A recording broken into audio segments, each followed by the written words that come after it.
kisah Raja Najasyi. Nama aslinya adalah Ashamah. Bapaknya bernama Abjar, sehingga dia dinamakan Ashamah bin Abjar, atau lebih dikenal dengan nama Najasyi. Najasyi itu sebenarnya bukan nama asli. Itu seperti Fir'aun, itu gelar raja. Ya, Fir'aun juga bukan cuma satu orang yang tenggelam di laut. Sebagaimana Najasyi itu adalah gelar raja Ethiopia atau Habasyah di zaman dahulu. Tapi yang paling dikenal adalah Najasyi yang satu ini. Tokoh kita kali ini adalah seorang tabi'in, jika dia termasuk dari kalangan tabi'in, atau dia seorang sahabat jika terhitung sahabat.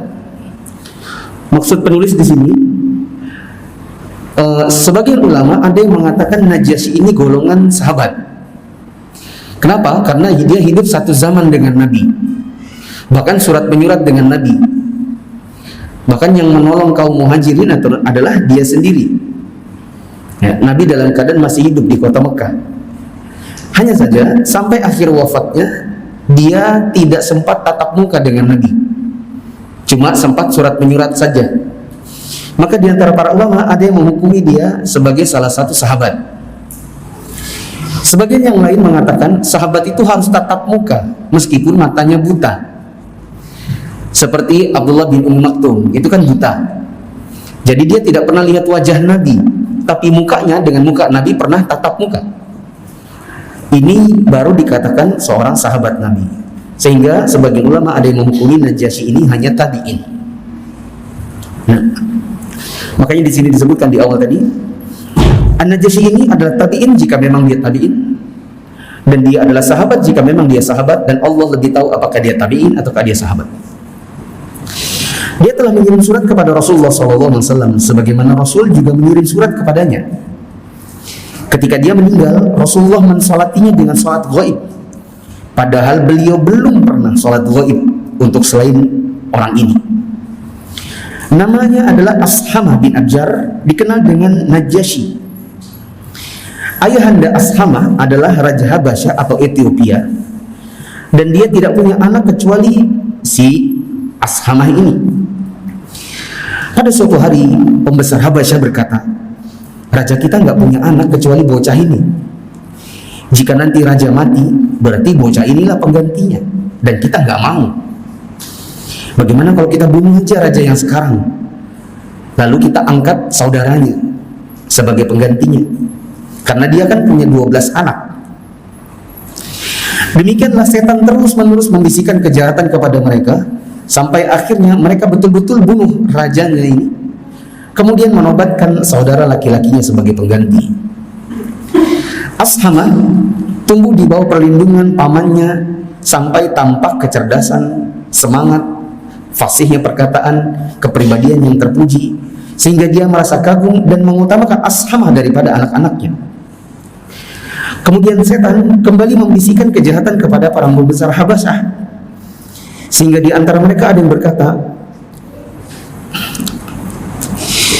demi Allah, kita takut kalau nantinya Ashamah ini bisa jadi raja. Kalau dia jadi raja, dia bisa membalaskan kematian bapaknya untuk kita semua. Nanti kita dibunuhnya. Maka orang-orang itu berkata kepada raja yang merupakan saudara kandung yang sudah dibunuh. Mereka bilang, wahai raja, kami nggak bisa tenang hidup kecuali engkau membunuh Ashamah dan engkau mengusirnya dari hadapan kami. Sekarang dia telah tumbuh dewasa. Kami takut nanti dia balas dendam atas kematian ayahnya dan membunuh kita semua. Maka sang raja berkata, kalian ini memang sejelek-jelek kaum. Kalian bunuh bapaknya, sekarang kalian minta aku bunuh anaknya.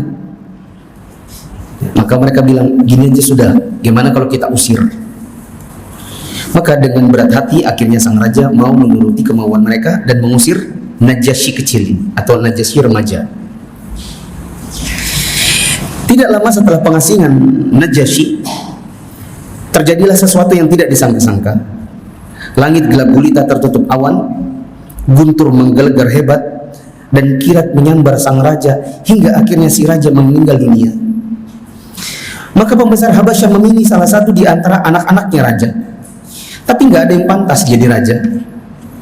Dan mereka kira khawatir, tambah khawatir karena negara tetangga ingin mengambil Habasyah, mau dijajah. Maka di antara mereka ada yang berkata, demi Allah, sesungguhnya tidak ada yang sanggup untuk menyelamatkan kita semua kecuali pemuda yang sudah kita usir. Maksudnya siapa? Najasyi. Kalau kita ingin Habasyah aman damai, kita cari lagi Najasyi dan kita kembalikan dia kepada tata asli.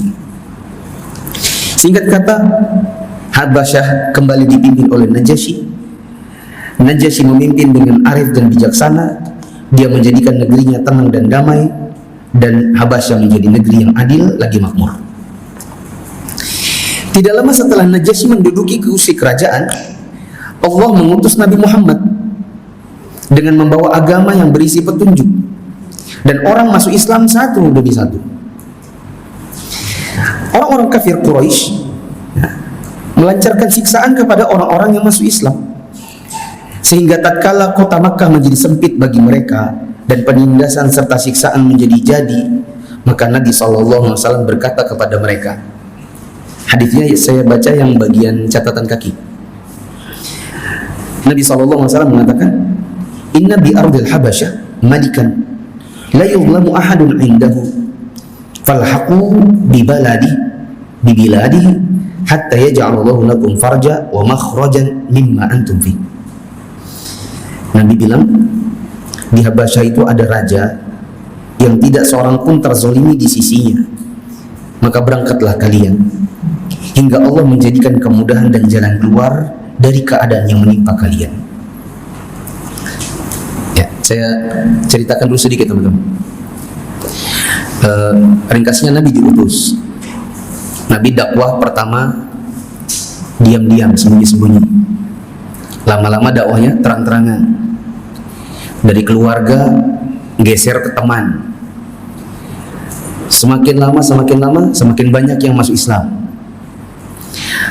Orang-orang kafir Quraisy melihat orang-orang masuk Islam, strategi pertama adalah hasutan, menghasut sana sini. Itu Muhammad tuh penyihir, itu penyair, jangan didengerin tuh omongannya.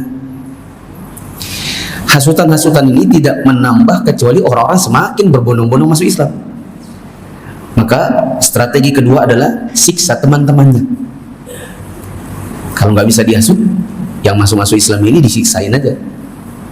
Di antara yang disiksa adalah Bilal, Ammar bin Yasir, Sumayyah, Utsman bin Affan. Utsman bin Affan itu kayak digulung pakai tikar, lalu kayak dibuat kambing guling, dibakar dari bawah. Yang melakukan itu pamannya sendiri, supaya dia tinggalkan agamanya Muhammad. Nah, siksaan-siksaan ini ya akhirnya membuat sebagian sahabat Nabi merasa sempit dada, si malakama begitu. Kalau masuk Islam disiksa, tapi kalau tinggalkan Islam, masalahnya kita meyakini kebenaran. Ya. Sampai akhirnya Nabi SAW mengizinkan mereka untuk berangkat hijrah. Dan hijrah yang pertama, perlu dicatat, bukan ke Madinah. Hijrah yang pertama itu adalah ke Habasyah. Habasyah itu apa kalau di zaman sekarang? Jawabannya Ethiopia. Ada juga yang bilang Eritrea. Ya, Ethiopia atau Eritrea. Singkat kata, kita lanjutkan ke bukunya. Sekelompok sahabat berhijrah ke Habasyah untuk pertama kalinya. Jumlahnya 80 orang, baik laki-laki maupun wanita. Hanya saja sebagian ulama ada yang mengatakan sebenarnya ini kloter 2-nya. Kloter 1-nya itu 12 dulu. 12 orang nunggu-nunggu, akhirnya dapat kabar bahwa mereka di sana disambut dengan baik. Baru berangkat berapa? 80-an ini. Kalau di buku ini ditulis jumlahnya 80 orang kloter pertama. Ya, wallahu a'lam, yang benar ini adalah kloter 2, kloter pertamanya itu 12. Setelah sampai, mereka merasa aman dan tentram. Akan tetapi orang-orang Quraisy mengetahui ternyata banyak orang Muslim hilang begitu dari Mekah. Ya, ibaratnya kita ini satu kampung di sini kan, Terus mulai lihat, mana si anu, kok nggak pernah kelihatan lagi. Orang curiga. Ya. Maka ada yang bilang, oh mereka sudah pergi hijrah ke Habasyah. Maka orang-orang Quraisy bikin rapat. Di dalam rapat itu mereka putuskan mengutus 2 orang untuk ngejar ke Habasyah. Mereka mengutus 2 orang pilihan yang berpengalaman dan cerdas, yaitu Amr ibn al-As yang nantinya jadi sahabat Nabi, dan juga Abdullah bin Abi Rabi'ah. Strateginya 2 orang ini berangkat ke Habasyah sambil bawa hadiah macam-macam. Hadiah-hadiah ini nanti mau diberikan kepada 2 orang, Raja Najasyi sama sekelompok penasehatnya Najasyi. Setelah sampai di Habasyah, yang pertama ditemui bukan Najasyinya, tapi pembesar-pembesarnya Habasyah dulu, ya, menteri-menterinya lah. Mereka kasih hadiah-hadiah itu sambil minta tolong para pembesar, kami ini kesini mau ngejar saudara-saudara kami yang kemari. Besok kalau kami sudah dipertemukan dengan Najasyi, kami minta tolong nanti kalau kami minta saudara-saudara kami dikembalikan ke kami, kalian dukung ya. Strateginya ngasih apa dulu? Ngasih sogokan gitu. Ya. Singkat kata, Amr bin al-As dan Abdullah bin Abi Rabi'ah akhirnya bertemu dengan Najasyi. Mereka berdua sujud kepada Najasyi seolah-olah mereka ini adalah hambanya Najasyi. Raja Najasyi menyambut mereka dengan sambutan yang baik. Mereka serahkan hadiah-hadiah dari Mekah kepada sang raja sambil menyampaikan salam pembesar Mekah, yaitu Abu Sufyan. Yang Abu Sufyan ini nantinya juga akhirnya masuk Islam, akhirnya juga menjadi sahabat Nabi. Tapi di masa itu dia adalah pembesarnya Mekah yang justru menjadi otak untuk menyiksa para sahabat Nabi. Mereka bilang begini, wahai raja, kami kemari karena ada beberapa orang bodoh dari negeri kami menyusup ke negeri Anda. Mereka meninggalkan agama kami, tapi juga nggak masuk agama Anda. Mereka datang dengan agama baru. Kami tidak tahu secara persis, ya, dan Anda pun tidak tahu secara persis agama itu. Nah, kami kemari karena kami diutus oleh para pembesar kaum kami untuk menemui Anda sebagai raja di sini, supaya Anda berkenan kembalikan orang-orang bodoh ini kepada kami. Karena kami lebih tahu apa yang akan mereka lakukan dengan agama baru mereka itu. Najasyi memandang ke arah pembesar-pembesarnya yang sudah diapain tadi? Sudah disogok. Gimana? Ya, kata raja, gimana? Mereka bilang, wahai raja, sesungguhnya kita tidak akan tinggal diam dengan agama baru. Agama kita Nasrani, enak aja kalau ada orang bikin agama baru dan menyebarkannya di sini.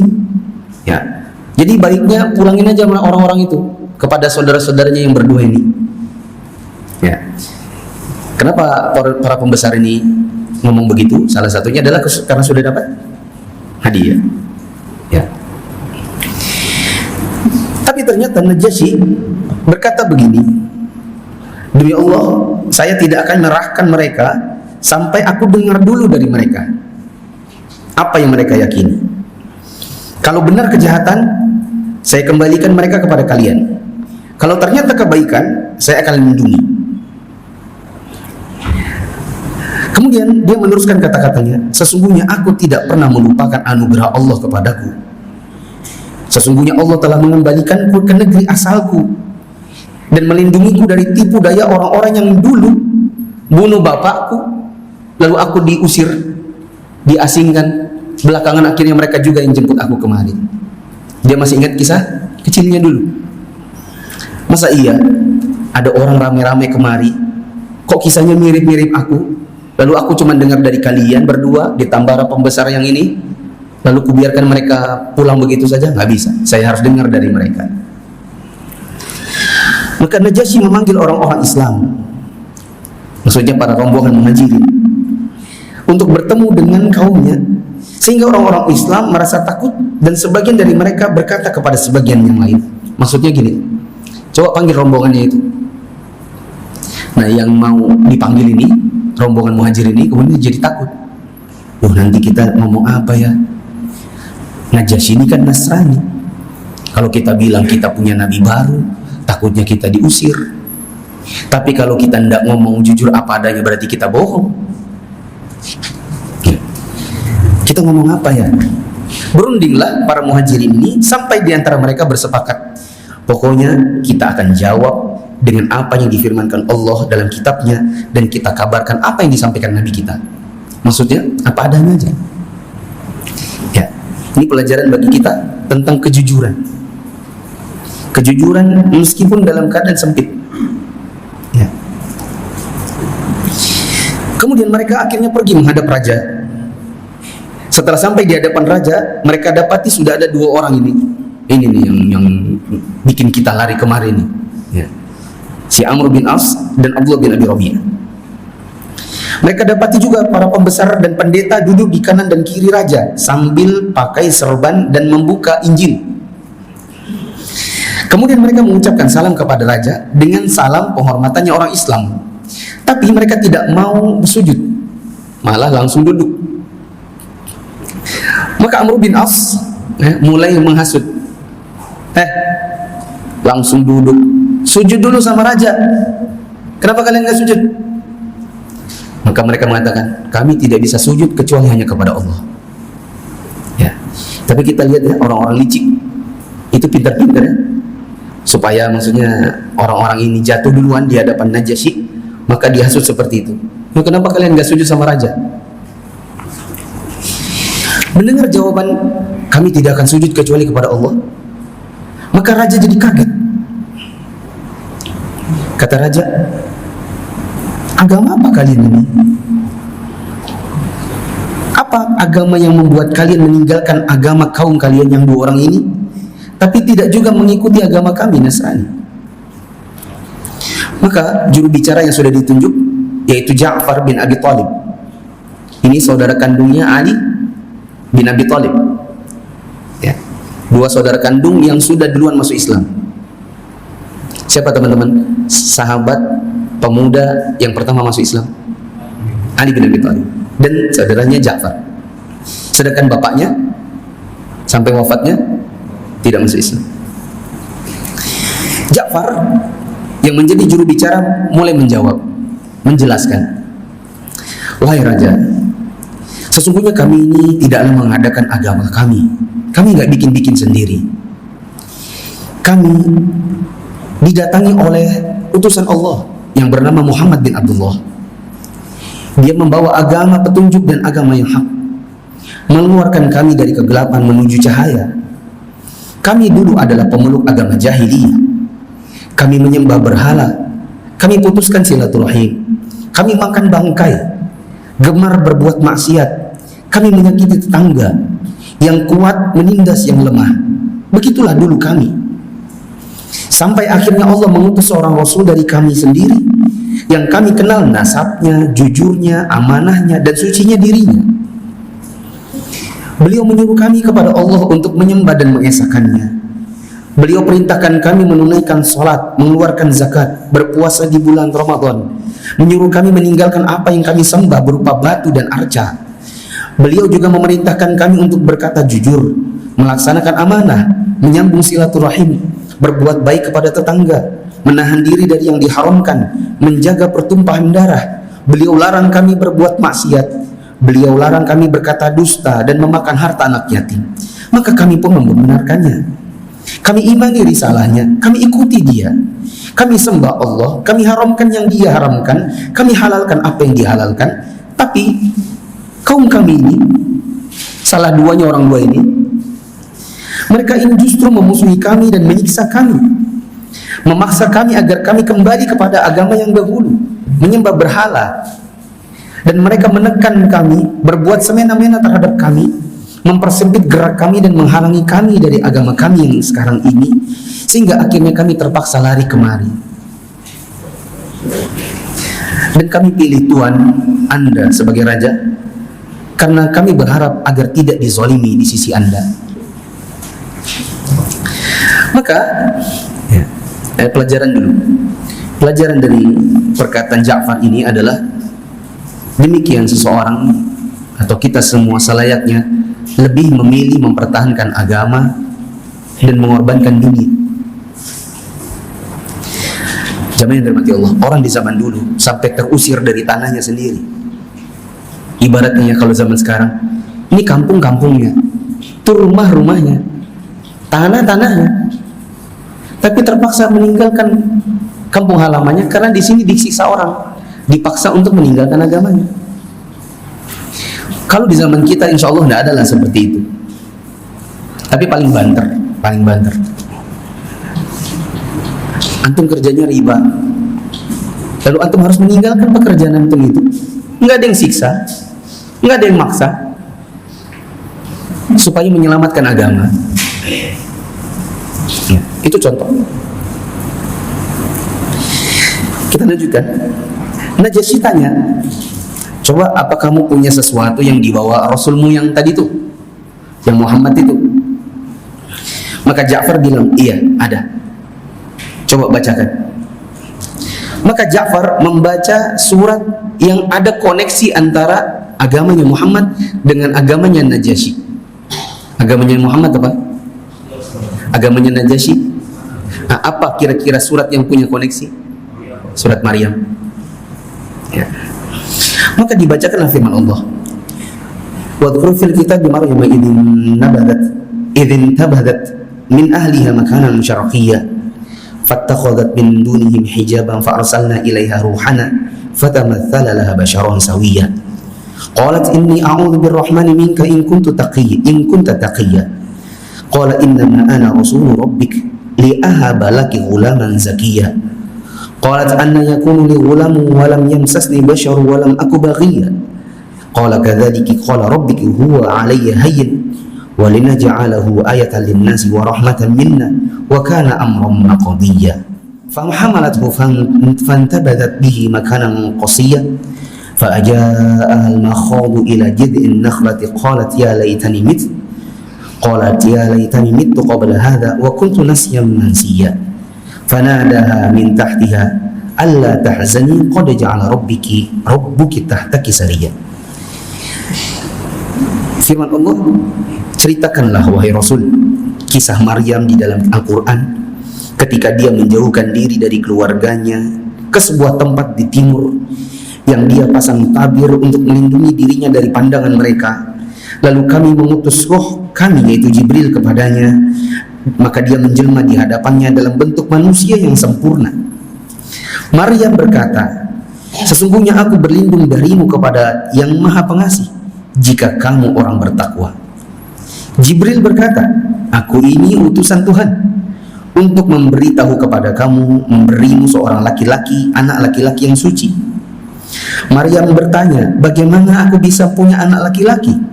Padahal aku tidak pernah disentuh manusia dan aku juga bukan seorang pezina. Jibril berkata, demikianlah Tuhanmu berfirman, itu adalah mudah bagiku, dan agar kami menjadikannya suatu tanda bagi manusia dan sebagai rahmat dari kami. Dan hal itu adalah suatu perkara yang sudah diputuskan. Maka Maryam mengandung Isa, lalu dia mengasingkan diri dengan kandungannya itu ke tempat yang jauh. Maka rasa sakit akan melahirkan anak memaksanya bersandar pada pangkal pohon kurma. Lalu dia berkata, aduhai, alangkah baiknya jika aku mati saja sebelum ini, dan aku menjadi sesuatu yang tidak berarti lagi dilupakan. Maka Jibril menyerunya dari tempat yang lebih rendah darinya, janganlah kamu bersedih, sesungguhnya Tuhanmu telah menjadikan anak sungai di bawahmu.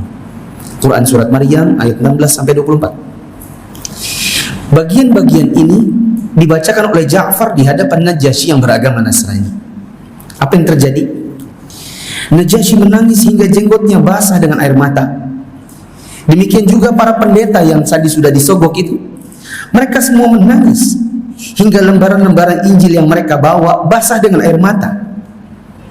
Maka Raja Najasyi melihat ke arah Amr ibn As dan Ubaidillah bin Abi Rabi'ah dan Abdullah bin Abi Rabi'ah. Dia melihat kedua orang ini, lalu dia berkata, sesungguhnya apa yang sudah dibacakan tadi, yaitu surat Maryam tadi itu dibacakan Ja'far, itu pasti keluar dari sumber yang satu, dengan sumber yang sama dari apa yang dibawakan oleh Isa. Maksudnya siapa? Allah Ta'ala. Apa yang dibacakan Ja'far dengan yang kami dengar dari firman-Nya Isa, dari wahyu yang dibawa oleh Isa, kami yakin bahwa ini pasti keluarnya dari sumber yang sama, yaitu Allah Ta'ala. Maka dia berkata, demi Allah, aku tidak akan menyerahkan orang-orang ini kepada kalian berdua. Silakan kalian pulang. Amr ibn As, Najasyi kemudian pergi meninggalkan majelis. Setelah dia putuskan, pokoknya orang-orang yang dari Mekah ini pokoknya tinggal di sini, kalian pulang. Amr ibn As jadi murka, jengkel. Maka dia berkata kepada Abdullah, demi Allah, besok pokoknya kita akan kembali lagi ketemu dengan Najasyi, dan aku akan bocorkan kepada dia rahasia yang aku yakin akan membuat orang-orang jadi musnah dibawa kepada kita. Ya. Maka kawannya yaitu Abdullah berkata, nggak usahlah, bagaimanapun ini kan saudara-saudara kita juga, ya biarkanlah mereka, sudah, kita pulang aja. Maka Amr bin As mengatakan, nggak bisa, pokoknya besok kita akan kasih tahu si Najasyi bahwa mereka ini punya keyakinan sesuatu tentang Isa, bahwa Isa itu sebenarnya cuma hamba. Maksudnya gini teman-teman, maksudnya gini, ini kan disuruh, udah kalian pulang, ini orang Mekah ini pokoknya tinggal sini. Yang ini ngamuk, oh nggak bisa, pokoknya besok kita kasih tahu bahwa ini kan Najasyi Nasrani. Nasrani ini kan keyakinannya, menurut mereka Isa itu adalah anak Tuhan. Sedangkan orang-orang Mekah ini, orang-orang Islam ini, keyakinannya Isa itu apanya Tuhan? Hamba biasa dan utusan Allah. Nah, Najasyi belum tahu itu. Maksudnya Amr ini, besok kita kasih tahu, kita bocorkan, biar Najasyi ini akhirnya marah sama mereka, nanti mereka dipulangin begitu. Ya. Singkat kata, ketemu lagi si Abdullah dengan Najasyi, ya. Maka dibocorkanlah tentang keyakinan orang Islam tentang Isa. Maka Najasyi panggil mereka. Di buku yang kita baca sudah di halaman 286 paling atas. Najasyi panggil orang-orang Islam ini dan dia tanya, apa yang kalian bilang tentang Isa? Kesepakatan kemarin apa? Pokoknya apapun yang dia tanya, kita jawab apa adanya. Ja'far bilang, kami mengatakan seperti apa yang telah datang dari Nabi kami, Muhammad yang di Mekah. Najasyi tanya, memangnya dia ngomong apa tentang Isa? Maka Ja'far bilang, Nabi kami berkata, Isa adalah hamba Allah, dia adalah utusannya dan kalimatnya yang disampaikan kepada Maryam yang suci. Dia bukan anak Tuhan, dia bukan Tuhan, dia bukan satu dari tiga seperti yang kalian yakini, kurang lebih begitu. Maka Najasyi kemudian ngomong begini, demi Allah, Isa tidaklah keluar dari apa yang kalian katakan sedikit pun. Maksudnya cocok, betul, itu yang kalian ngomong sama dengan yang saya yakini. Mendengar perkataan Najasyi yang barusan ini, para pendetanya ini saling pandang-pandang. Tadi raja ngomong apa? Kan rajanya ngomong apa? Isa seperti yang Nabi katakan. Pendeta-pendeta yang hadir di kanan kiri ini, ya, mereka bilang, kok nggak sama? Nggak sama keyakinan kita Nasrani dengan si raja ini. Mereka pun saling berpandang dan saling berbisik satu sama yang lain karena mereka mengingkari apa yang dikatakan Najasyi. Ya. Maka Najasyi pun memandangi mereka sambil berkata, meskipun kalian mengingkari, ya, karena keyakinan Najasyi memang adalah Isa adalah hamba Allah dan utusan Allah, bukan anak Tuhan. Ya. Dan di zaman sekarang Nasrani yang seperti itu masih ada. Saya ketemu di Puskip. Saya lagi ganti kunci, ada kunci hilang ya, bikin duplikat, lagi pegang iPad gitu, ya, gini. Gak lama ada mbak-mbak 2 orang datang. Dia tanya, Mas suka membaca ya? Ya, saya bilang, maksudnya Mbak, gimana Mbak? Masnya suka membaca? Iya. Oh iya, saya perhatikan dari tadi buka-buka Facebook kayaknya ya. Iya, kenapa emangnya? Terus dia kasih saya flyer gitu.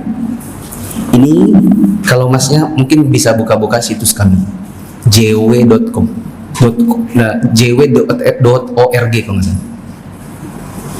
Saya buka, JW itu ternyata kepanjangannya adalah Jehovah Witness, kesaksian Yehuwa. Saya tanya, ini apa? Agama ya? Iya, agama. Apa ini agama? Agama Nasrani. Bedanya dengan Advent, Katolik, terus Protestan, itu apa bedanya? Dia bilang, kalau yang lain keyakinannya adalah Isa itu Tuhan, kalau kami Isa itu Nabi. Oh, Salafi berarti.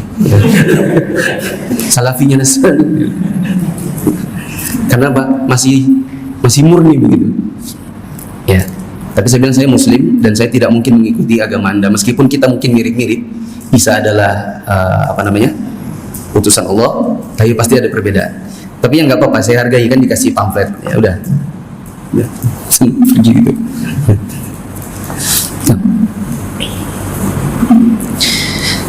Azan dulu.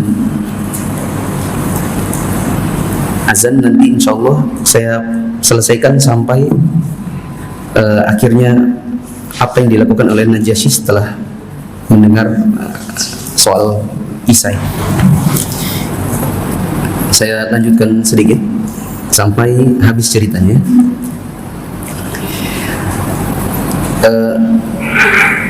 Najasyi tanya, apa pendapat kalian tentang Isa? Orang Muslim bilang, hamba Allah, bukan anak Tuhan. Maka Najasyi mengatakan, iya sama, cocok berarti. Pendeta-pendeta di sekitarnya berkata, nggak sama kita. Ya, gumaman mereka itu terdengar di Najasyi, sehingga Najasyi mau nambahin, meskipun kalian nggak suka, meskipun kalian mengingkari, ini keyakinan saya. Kita lanjutkan. Kemudian Najasyi berkata kepada Ja'far dan orang-orang yang bersamanya, pergilah. Pokoknya mulai hari ini kalian semua aman di negeriku. Siapa yang berani menyakiti kalian akan rugi. Siapa yang berani menyakiti kalian akan rugi. Sekalipun aku diberi gunung emas, aku tidak akan menyakiti salah seorang dari kalian. Kemudian Najasyi ngomong kepada pengawalnya, ya, hadiah yang kemarin itu yang dibawa 2 orang ini, si Amr sama Abdullah, kembalikan. Kita nggak butuh. Allah tidak minta uang sogokan dariku saat Allah mengembalikan aku ke kerajaan ini setelah dulu diasingkan, dibuang. Bapakku dibunuh, aku dikembalikan juga pakai sogokan. Ya, sehingga aku perlu mengambil uang sogokan setelah mendapatkan kekuasaan ini. Saya nggak perlu. Dan dia juga tidak akan menaati manusia terkait urusanku, sehingga aku perlu menaati mereka terkait urusannya. Setelah kejadian itu, ya, Amrnya pulang, Abdullah pulang ke Mekah. Orang Islam tinggal di Habasyah dengan tenang, tapi jadi masalah baru. Gara-gara omongannya cocok itu. Masalah barunya adalah para pendeta nyebarkan ke orang-orang, raja kita meninggalkan agama kita dan mengikuti agamanya orang-orang Mekah itu. Ya. Mereka mengajak masyarakat untuk ramai-ramai menurunkan si raja. Apa namanya kalau diturunkan rajanya itu? Dikudeta. Ya. Mereka mendirikan perkumpulan untuk menurunkan Najasyi dari kerajaan. Setelah raja mendengar demikian, ya, ada desas-desus demikian, maka Najasyi menulis surat kepada Ja'far dan para sahabatnya untuk mengabarkan hal itu. Kemudian menyiapkan sebuah perahu bagi mereka. Dia bilang begini, naiklah kalian di perahu ini, bersiaplah apapun yang terjadi denganku. Maksudnya, takutnya kalau aku kalah, kalian juga diserang nanti. Karena kan kalian ini hidup di sini kan keamanannya dijamin olehku. Nah, katanya gini, kalian naik perahu ini.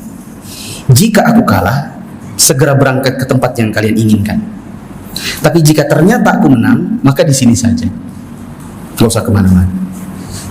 Tapi maksudnya apa? Siap-siap dari sekarang. Maka Najasyi setelah itu mengambil sehelai kertas dari kulit rusa, lalu di kulit rusa ini dia tulis begini.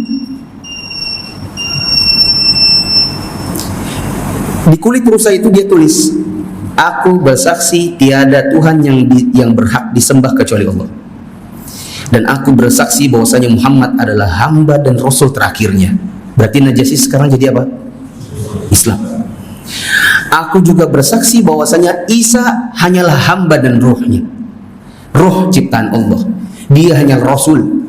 Dia adalah kalimat yang Allah tiupkan kepada Maryam, bukan anak Tuhan. Ditulis di kertas. Lalu kertas ini digulung, digantung di dadanya. Ya, anggaplah mungkin dikasih tali, terus ditaruh di dada. Lalu dia pakai kibak. Di sini ditulis kibak. Kibak itu artinya pakaian jaket luar. Apa kalau kita bilang sekarang? Mantelnya gitu.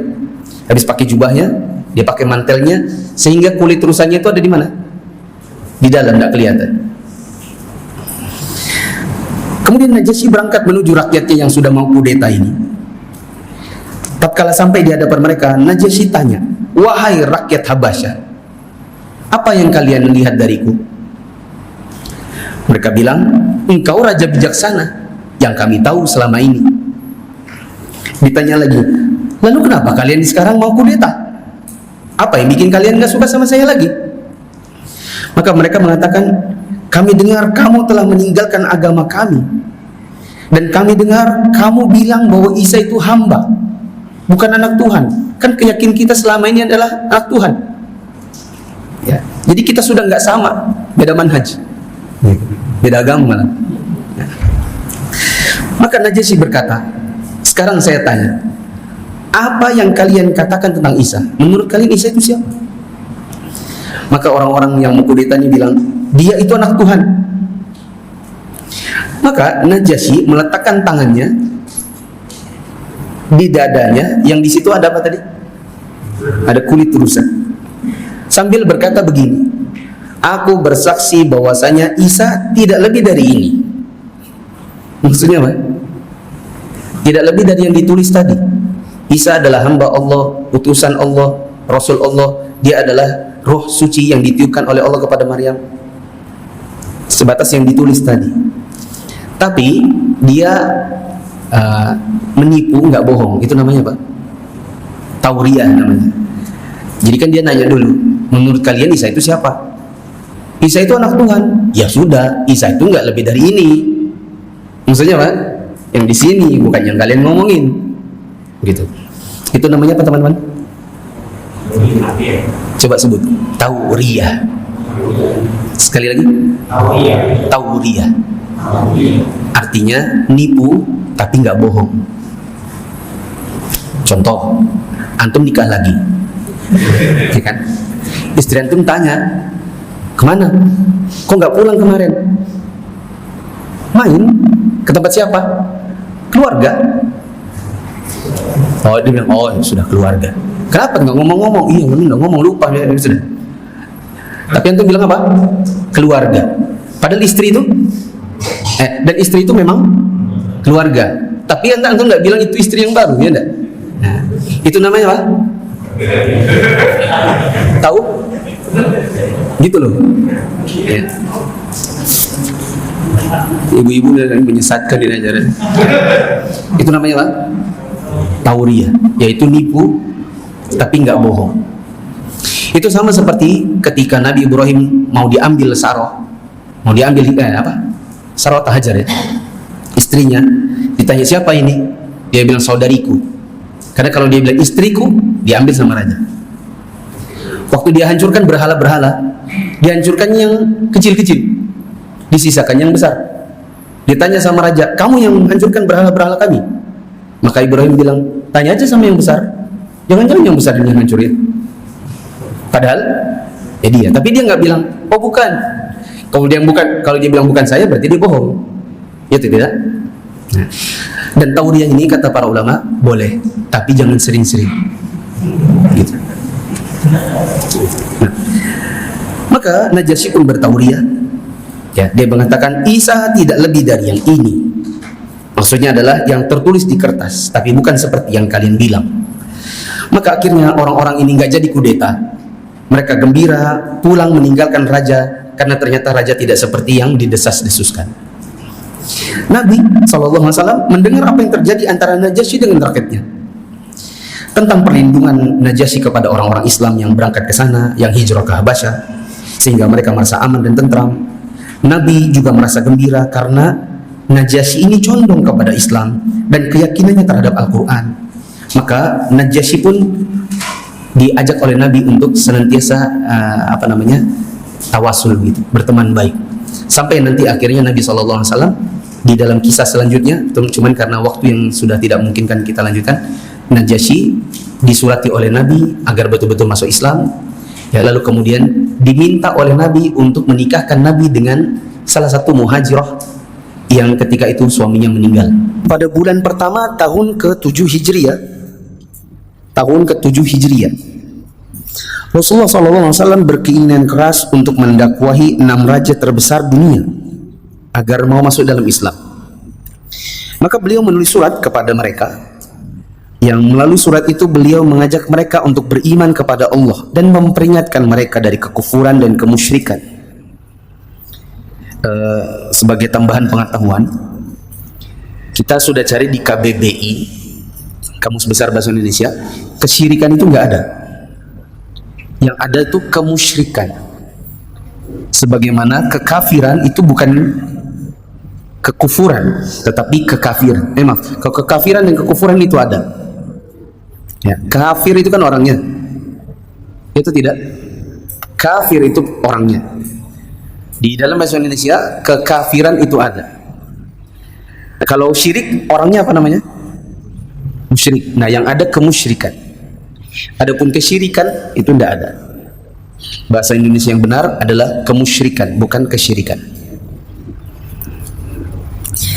Untuk menyampaikan maksud itu, beliau menyiapkan 6 sahabat pilihan, dan setiap dari mereka mempelajari bahasa negara yang akan didatangi. Kemudian mereka keluar untuk menunaikan amanah ini pada hari yang sama. Amr bin Umayyah Ad-Dumari, ada juga yang mengatakan Ad-Dumri, adalah sahabat yang diutus kepada Raja Habasyah, yaitu Najasyi. Amr bin Umayyah masuk menghadap kepada Raja Najasyi dan memberikan salam penghormatan Islam. Maka Najasyi menjawab salamnya dengan yang lebih baik dan menyambutnya dengan sebaik-baik sambutan. Amr memberikan surat kepada Najasyi yang dititipkan Rasulullah. Dia langsung membuka surat tersebut dan didapatinya bahwa Rasulullah SAW mengajaknya masuk Islam dan menuliskan padanya sesuatu dari Al-Quran. Maka Najasyi kemudian menempelkan surat tersebut pada keningnya untuk mengagungkan surat itu. Dia turun dari singgasananya sebagai bentuk ketundukannya terhadap apa yang datang padanya.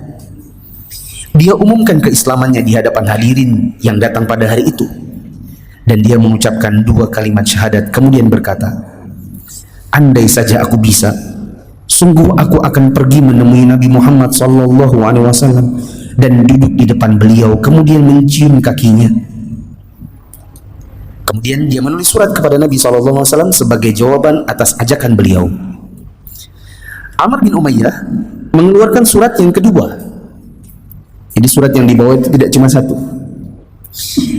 yang ditulis juga dari Rasulullah SAW, berisikan agar sang raja, siapa? Najasyi, mau membantu menikahkan Nabi dengan Romlah binti Abu Sufyan bin Harb. Siapa Romlah ini? Romlah ini adalah seorang perempuan yang punya kisah sedih pada awalnya, tapi berakhir dengan kegembiraan yang tiada tara.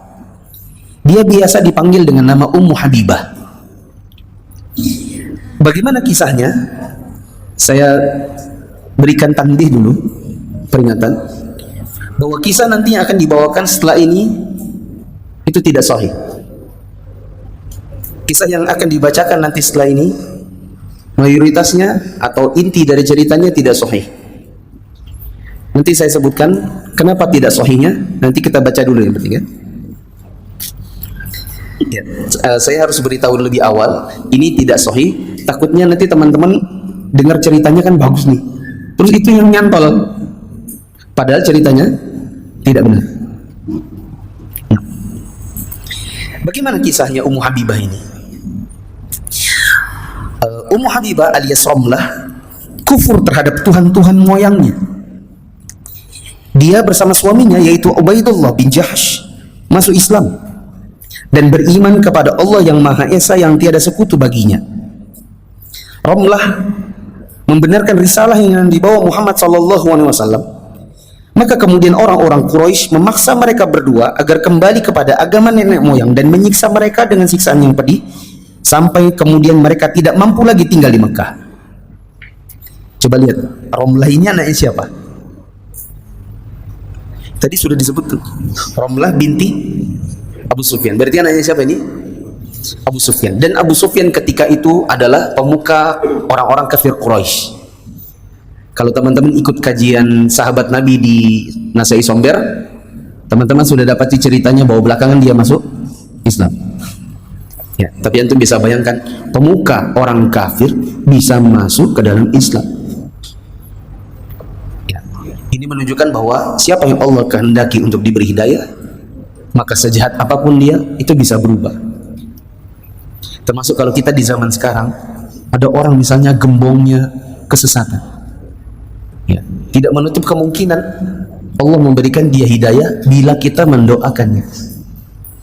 Ya, jadi kalau misalnya kita membongkar kesesatan seseorang, itu jangan cuma yang dipreteli soal kesesatannya, apalagi urusan pribadinya itu nggak usah. Yang terpenting diakhiri dengan apa? Doa. Siapa tahu Allah memberikannya hidayah. Nanti bayangkan bapaknya ini gembong kekafiran, anaknya masuk Islam. Ya. Bahkan bapaknya yang suruh siksa itu menantu. Ya. Kita lanjutkan. Mereka berdua termasuk orang-orang yang akhirnya hijrah ke tempatnya Najasyi. Maka mereka mendapatkan perlakuan yang baik dari Najasyi seperti muhajirin lainnya. Sampai suatu saat Allah menguji Ummu Habibah alias Ramlah dengan ujian yang sangat berat. Ya, jadi begini teman-teman, perhatikan dulu. Ramlah ini waktu berangkat ke Habasyah, ada riwayat yang menyebutkan dia hamil. Nanti yang brojol, anaknya siapa itu? Habibah, kan namanya juga Ummu siapa? Ummu Habibah. Maka yang nanti dilahirkan di Habasyah adalah Habibah. Ada juga yang mengatakan memang dia sudah bawa anak kecil. Ya. Yang jelas dia punya anak namanya Habibah dan dia dinamakan dengan nama Ummu Habibah. Apa ujian yang berat bagi Ummu Habibah ini? Bahwasanya suaminya yang bernama Ubaidullah bin Jahsh tadi murtad dari Islam, kemudian masuk ke dalam agama Nasrani. Dia hidup bersama para pemuja khamar dan bermabuk-mabukan setiap hari. Sekali lagi, ini tidak sahih. Ya, tapi kita baca dulu. Ya. Kisahnya itu begini teman-teman, disebutkan oleh Ibnu Jauzi. Ramlah ini berkata, suatu hari saya bermimpi, saya lihat Ubaidullah bin Jahsh dalam rupa yang seburuk-buruk rupa. Di malam hari saya bermimpi demikian, di pagi harinya dia bilang begini, sebelum ada Muhammad, agama saya Nasrani. Setelah sampai di Habasyah ini, saya bergaul dengan orang-orang Nasrani dan saya dapati agama Nasrani adalah yang terbaik. Maka saya mau kembali ke Nasrani kayak dulu lagi. Begitu. Tapi sekali lagi, ini kisah, nanti ada catatannya. Ummu Habibah hidup, Ummu Habibah diberi pilihan di antara dua pilihan yang sama-sama pahit. Apakah dia dicerai atau ikut masuk ke dalam agama Nasrani? Ummu Habibah mendapati dirinya ada pada tiga pilihan. Dia ikut suaminya dan murtad, artinya dia memilih kesenangan dunia untuk mendapatkan kepedihan azab. Atau dia kembali ke rumah ayahnya Abu Sufyan, yaitu kembali ke Mekah, yang ketika itu ayahnya masih dalam kubangan kemusyrikan. Atau pilihan ketiga, dia tinggal bersama anak perempuannya yang bernama Habibah tanpa suami. dan akhirnya dia lebih mengutamakan keridhaan Allah atas segala sesuatu, maka akhirnya dia pilih untuk berpisah dengan suaminya dan tetap tinggal di Habasyah sampai Allah memberi jalan keluar untuknya. Ya. Kesedihan Ummu Habibah tidak berlangsung lama. Suaminya meninggal dalam keadaan mabuk karena khamar. Kemudian belum juga masa iddahnya selesai, datanglah jalan keluar yang Allah janjikan. Teman-teman harus perlu dicatat di sisi-sisi kosong yang ada di situ. Ya, catat ya. Kisah ini tidak sahih.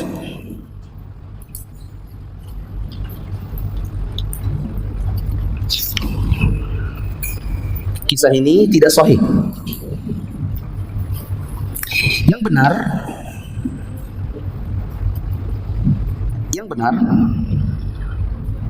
satu, sanad-sanadnya dhaif, lemah. Sanadnya dhaif. Dua,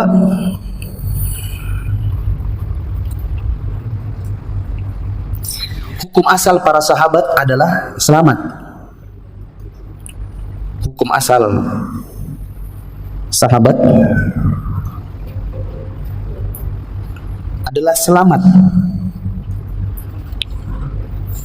Meskipun mereka sempat berbuat dosa. Maksudnya ada di antara mereka yang berzina. Ya kan? Tetapi hukum asal dari mereka adalah selamat karena Allah memberikan ridho kepada mereka. Yang ketiga, riwayat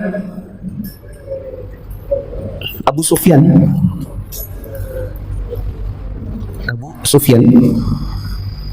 tentang pertanyaan Raja Heraklius, apakah di antara sahabat-sahabatnya Muhammad itu ada yang murtad? Kata Abu Sufyan, tidak ada. Ya. Maka wallahu alam, yang lebih kuat dalam masalah ini adalah Ubaidullah bin Jahash meninggal apa adanya, bukan meninggal karena minum khamar apalagi karena murtad.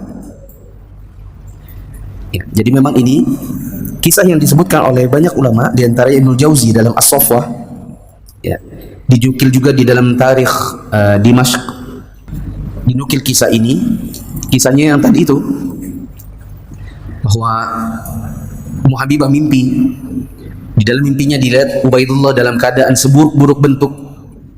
Di pagi harinya dia dapati Ubaidullah bilang, saya mau kembali ke Nasrani seperti dulu sebelum Muhammad datang. Lalu di dalam cerita yang sama, Ummu Habibah mengatakan, suatu hari saya bermimpi lagi, dan di dalam mimpi itu ada yang bilang kepada saya, wahai Ummul Mukminin. Dan kita tahu tidak ada yang dipanggil Ummul Mukminin kecuali siapa? Istri Nabi. Ya. Nah, kita lanjutkan, baru kisah yang setelah ini yang benar. Sekali lagi, yang tidak sahih adalah Ubaidullah bin Jahash wafat murtad minum khamar. Yang benar adalah wafat biasa. Dan menjandalah Ummu Habibah. Kita lanjutkan kisahnya. Pada suatu pagi, dia mendengar pintu rumahnya diketuk. Tatkala pintu dibuka, dia kaget dengan kedatangan pelayan Najasyi yang bernama Abrahah. Kira-kira ini laki apa perempuan? Hah? Ini perempuan, bukan laki-laki. Abrahah ini perempuan. Dia mengucapkan salam kepada Ummu Habibah dan berkata, sesungguhnya raja menghadiahkan salam untukmu dan berkata bahwasanya Muhammad Rasulullah melamarmu dan meminta agar raja menikahkan kamu dengan beliau, maksudnya dengan Nabi Muhammad, dan carilah seseorang yang akan menjadi walimu. Mendengar kabar tersebut, dia diselimuti kegembiraan yang tiada tara. Dia berkata, Allah telah memberimu kabar gembira. Kemudian dia berkata, aku tunjuk waliku adalah Khalid bin Sa'id bin Al-As sebagai waliku karena dia adalah kerabat yang paling dekat denganku di negeri ini. Ya. Maka di kerajaan Najasyi berkumpullah para sahabat yang sudah menetap di Habasyah untuk menghadiri acara nikahnya Ummu Habibah dengan Rasulullah. Tapi Rasulullahnya nggak hadir, tapi diwakilkan. Siapa yang menjadi wakilnya Nabi? Tadi sudah disebut. Siapa yang menjadi wakilnya Nabi? Najasyi. Kan tadi ada surat yang kedua kan? Surat yang kedua Nabi bilang kepada Najasyi, tolong lamarkan siapa? Ummu Habibah dan nikahkan dia untukku. Maksudnya bukan si Najasyi nikah dengan Ummu Habibah, tapi maksudnya adalah tolong kamu jadi penggantiku untuk nikah dengannya. Maksudnya Nabi menikah dengan wakil. Dan ini menunjukkan kepada kita bolehnya nikah pakai wakil.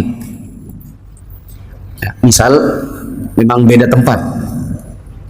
Ya, kemudian kita tunjuk orang di tempat yang lain, di tempat si perempuan untuk menikah dengan si perempuan tersebut. Hanya saja ada khilaf di antara para ulama, dan sebagian ulama tidak menyetujui kalau di zaman sekarang bentuknya video call. Meskipun langsung, meskipun nggak pakai wakil, pakai video call, itu tidak disetujui oleh sebagian ulama. Yang benar orangnya harus hadir dengan wakil di tempat. Lanjut. Tatkala para undangan sudah hadir semua, maka Najasyi memuji Allah kemudian berkata, "Amma ba'du, sesungguhnya Rasulullah SAW telah memintaku untuk menikahkan beliau dengan Ramlah binti Abu Sufyan. Maka aku kabulkan apa yang beliau minta.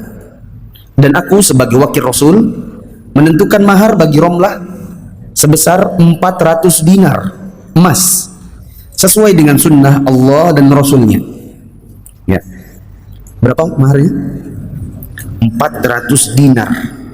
Itu kalau antum kalikan, kali aja. 1 dinar itu 4,25 gram emas. Berarti kalau 400 kali 4,25 berapa ribu gram? Ya, 1.600 sekian. Nah, kali berapa duitnya kalau rupiah? Ya, 1000. Berapa tadi? 1.600. Anggaplah sejuta. 1,3 miliar itu mahar untuk Ramlah. Dan kata Aisyah radhiyallahu anha, Ramlah adalah istri Nabi yang paling besar maharnya, tapi paling jauh nikahnya. Karena ya jauh.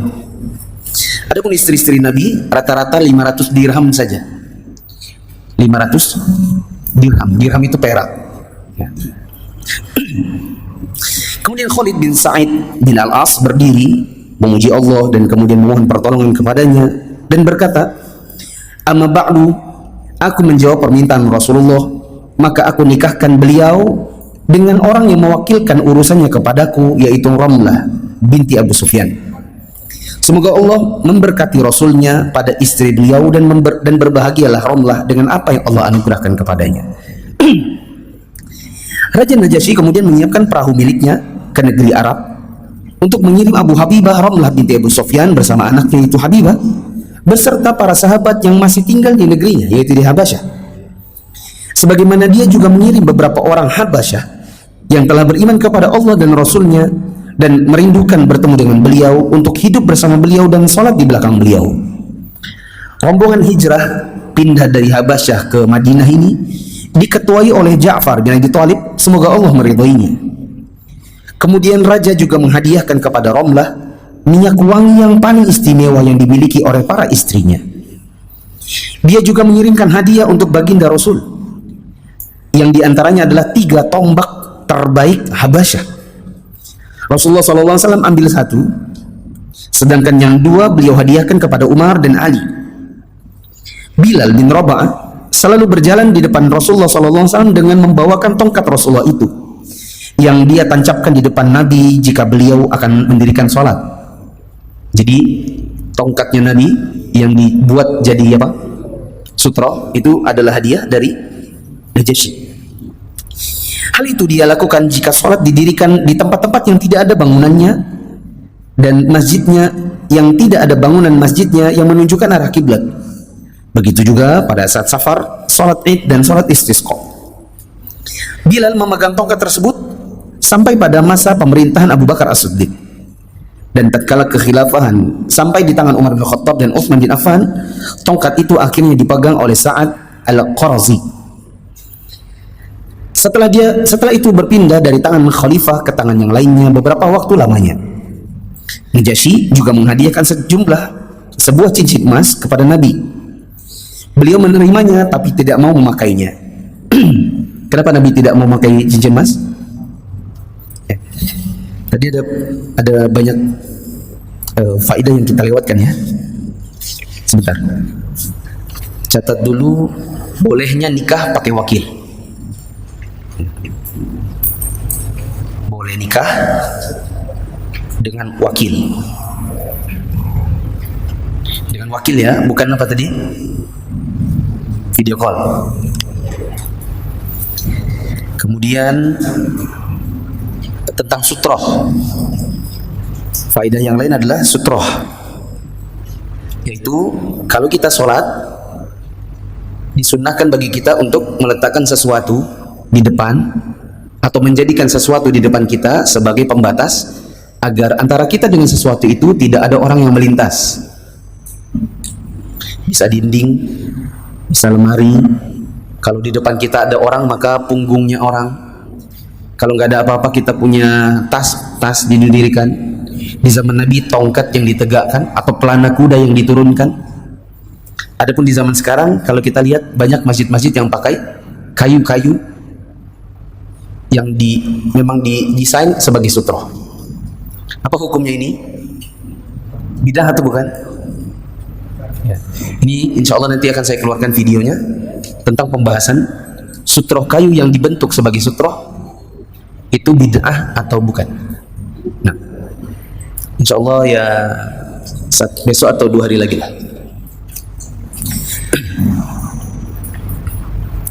Kemudian faedah yang lain adalah Nabi tidak menggunakan cincin emas, karena cincin emas bagi laki-laki hukumnya apa? Haram. Cincin emas haram untuk laki-laki, tapi boleh untuk perempuannya.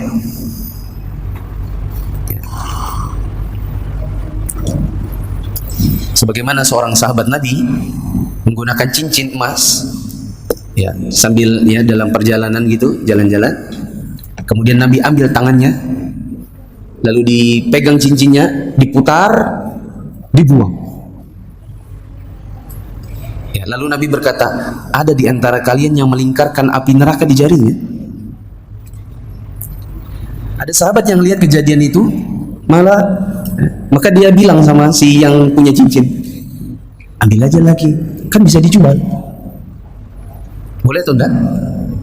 Kalau laki-laki jualan cincin emas, boleh atau enggak? Boleh. Yang enggak boleh apa? Pakai. Ya, maka sahabat itu berkata, tidak sudi bagiku untuk mengambil apa yang sudah dibuang Nabi. Suatu hari Nabi bertemu dengan seorang sahabat dan Nabi melihat ada cincin di jarinya. Maka Nabi mengatakan, apa itu? Dia bilang cincin emas. Maka Nabi mengatakan, ini jelek. Maka dilepasnya. Besoknya laki-laki ini datang lagi, ada cincin lagi. Maka Nabi tanya, kalau itu apa? Dia bilang cincin besi. Maka Nabi bilang, ini lebih buruk lagi dari yang kemarin. Yang boleh laki-laki pakai cincin apa? Perak.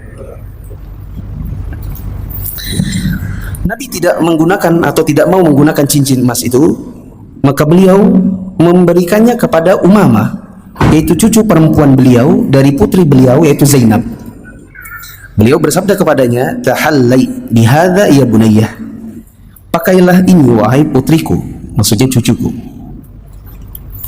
Menjelang Fathu Makkah, Raja Najasyi dipanggil oleh Allah Ta'ala. Maka Rasulullah SAW mengajak para sahabat untuk menyolatinya. Beliau bersabda, inna akhakum Ashamah an-Najasyi qad tuwfiya fasallu alaihi. Sesungguhnya saudara kalian yaitu Ashamah an-Najasyi. Ya, Najasyi ini aslinya namanya siapa?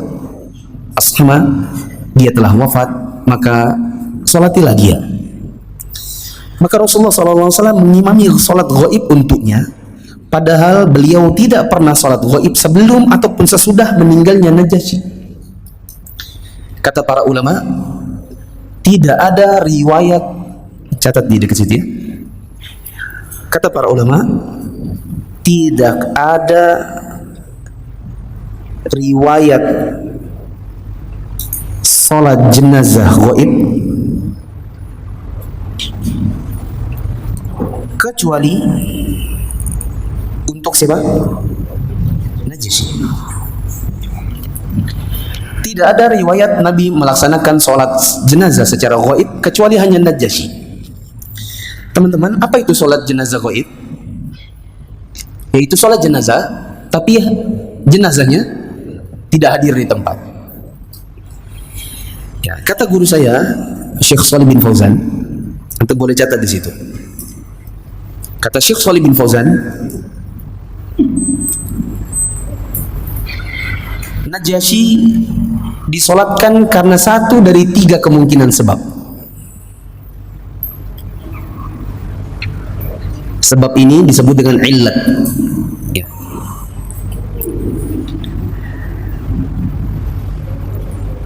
Najasyi disolatkan karena satu dari 3 kemungkinan sebab. Sebab itu disebut dengan apa? Illat. Maka saya bahasakan dengan bahasa yang lain, apa illat yang ada pada Najasyi sehingga dia disolatkan secara gaib. Catat dulu, nanti saya jelaskan lagi. Kemungkinan pertama adalah pemimpin kaum muslim. Pemimpin kaum muslim. Kedua, berjasa dalam Islam.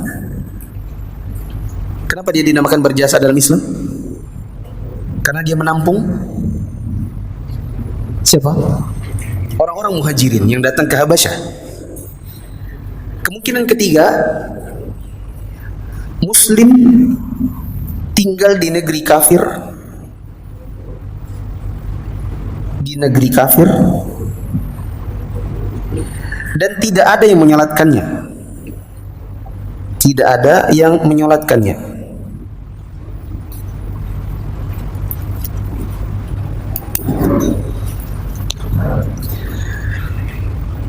Perhatikan dulu. Gak usah lihat bukunya, lihat ke depan. Ini Najasyi, satu-satunya yang pernah disolatkan secara gaib, yaitu badannya di mana, orang sholatnya di tempat yang lain. Badannya di Habasyah, Nabi dan para sahabat sholatnya di Madinah. Kata Syekh Shalih bin Fauzan, kenapa kok Najasyi ini satu-satunya yang pernah disolatkan secara gaib? Bukankah orang yang meninggal di tempat lain dan Nabi ada di tempat yang lain itu kan ada juga yang selain dia? Kok cuma Najasyi? Maka kata Syekh Shalih bin Fauzan, saya dengar dengan telinga saya sendiri, tidak saya nukil dari orang lain. Sebenarnya beliau menyebutkan 4, tapi saya tidak ingat yang satu itu. Ya, ini beliau sebutkan di dalam salah satu kajian maghrib yang saya lupa kajian apa itu. Apakah kajian Umdatul Fiqh, ataukah kajian Muntaqa Al-Akhbar, ataukah kajian Mukhtasar Zadil Ma'ad. Karena dulu saya ikut 3 kajian ini, belakangan saya tinggalkan 2, saya cukup hanya dengan 1 karena saya pindah syekh, yaitu Syekh Syatri. Nah, saya ingat yang mengucapkan ini adalah Syekh Fauzan, tapi saya tidak ingat 4. Maaf, saya tidak ingat 1 dari 4, maka saya sebutkan 3 saja. Kata beliau, Najasyi ini disolatkan dengan gaib karena apa tadi yang pertama? Bisa jadi karena dia adalah seorang pemimpin muslim. Ilat yang kedua, bisa jadi dia adalah disolatkan gaib karena dia adalah orang yang berjasa dalam Islam, karena dialah yang menampung orang-orang muhajirin. Yang ketiga, bisa jadi dia disolatkan gaib dikarenakan dia adalah satu-satunya muslim tinggal di negeri kafir, dan di sana tidak mungkin ada yang menyolatkannya. Begitu. Dan seingat saya, Syekh Shalih bin Fauzan lebih memilih pendapat yang pertama atau yang kedua lah, tapi beliau tidak memilih pendapat yang ketiga. Ya, karena waktu itu saya ingat, saya berharap beliau memilih yang ketiga, yaitu karena tidak disolatkan di tempat yang lain. Tapi ternyata beliau memilih pendapat yang tidak sesuai dengan yang saya duga, tidak seperti yang saya duga. Maka kalau di zaman sekarang, kalau misalnya di hari Jumat ada permintaan untuk sholat jenazah gaib, ya ada titipan misalnya, kan kadang-kadang kita sholat Jumat kan di masjid umum, kemudian ada MC-nya begitu, MC-nya bilang insya Allah khotib pada hari ini adalah Pak Ustadz Anu, muazin adalah Pak Ustadz Anu, dan mohon kesediaan para jamaah nanti setelah selesai sholat Jumat, kita akan mengadakan sholat jenazah secara gaib untuk Pak Anu yang ada di Jember. Apakah perlu kita lakukan atau tidak? Jawabannya, melihat ilat yang ada. Najasyi dulu disolatkan karena apa? Dan bapak yang ada di Jember itu, dia kenapa? Nah, kita tanya, bapak yang di Jember itu pemimpin kah? Oh bukan, rakyat biasa. Oh saya kira Jokowi. Oh jadi rakyat aja? Iya cuma rakyat. Oh nggak masuk berarti. Punya jasa dalam Islam kah? Oh nggak ada, dia nggak punya jasa apa-apa. Dia orang Islam biasa, ya, nggak ada punya jasa khusus. Oh berarti nggak masuk yang kedua. Ketiga, di Jember nggak ada yang sholatkan. Oh sudah disolatkan. Ya sudah, berarti nomor 1, 2, 3 nggak cocok, berarti nggak perlu disolatkan secara gaib. Maka kalau ada yang minta, ya nggak usah saya ikut. Rasulullah SAW mengimami sholat gaib untuk Najasyi, padahal beliau tidak pernah sholat gaib sebelum ataupun sesudah meninggalnya Najasyi. Semoga Allah meridhai Ashamah An-Najasyi, dan semoga dia ridho kepadanya, dan semoga Allah menjadikan surga yang kekal sebagai balasan untuknya. Sungguh Najasyi telah menguatkan orang-orang Islam generasi awal dari kelemahan dan memberikan keamanan dari rasa takut, dan semuanya itu dia lakukan karena mengharap keridhaan Allah, dan Rasulnya. Wallahu a'lam bishawab. Subhanakallahumma wa bihamdika asyhadu an la ilaha illa anta astaghfiruka wa atubu ilaik. Wassalamualaikum warahmatullahi wabarakatuh. Dakwah semampumu.